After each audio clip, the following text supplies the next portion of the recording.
மனித வாழ்வின் உண்மையான போராட்டம் வெளியில் அல்ல, உள்ளேயே நடக்கிறது.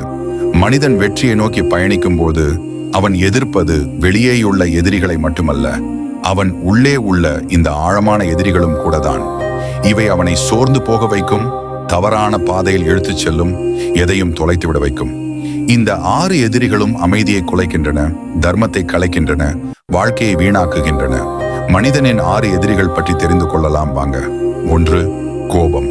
கோபம் மனதில் குழப்பத்தை ஏற்படுத்தி தவறான தீர்மானங்களை எடுக்க வைக்கும். 2. பேராசை. பேராசை கிடைத்ததை கொண்டு திருப்தி கொள்ளாமல் மேலும் மேலும் ஆசை கொள்வது. 3. மோகம். மோகம் ஒன்றின் மீது அளவற்ற பற்று கொண்டு சதை எப்படியாவது அடைய வேண்டும் என எண்ணம். 4. பொறாமை.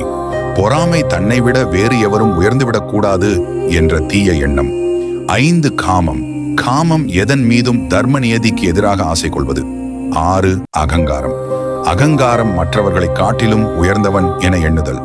இந்த 6 எதிரிகளும் கோபம், பேராசை, மோகம், பொறாமை, காமம், அகங்காரம் மனிதனின் உண்மையான விரோதிகள். இவை வெளியிலிருந்து வரும் ஆபத்துகள் அல்ல, உள்ளிருந்து எழும் நஞ்சுகள். யாராலும் வெல்ல முடியாதவராக நீங்களாகவே மாற விரும்பினால் முதலில் இந்த 6 எதிரிகளையும் வெல்லுங்கள். அப்போதுதான் உண்மையான சாந்தி, தர்மம் மற்றும் ஆனந்தம் உங்கள் வாழ்க்கையில் நிலைக்கும். இது போன்ற சுவாரஸ்யமான தகவல்களுக்கு நம்ம சேனலை சப்ஸ்கிரைப் பண்ணிடுங்க நண்பர்களே. அடுத்த வீடியோவில் சந்திக்கலாம். நன்றி, வணக்கம்.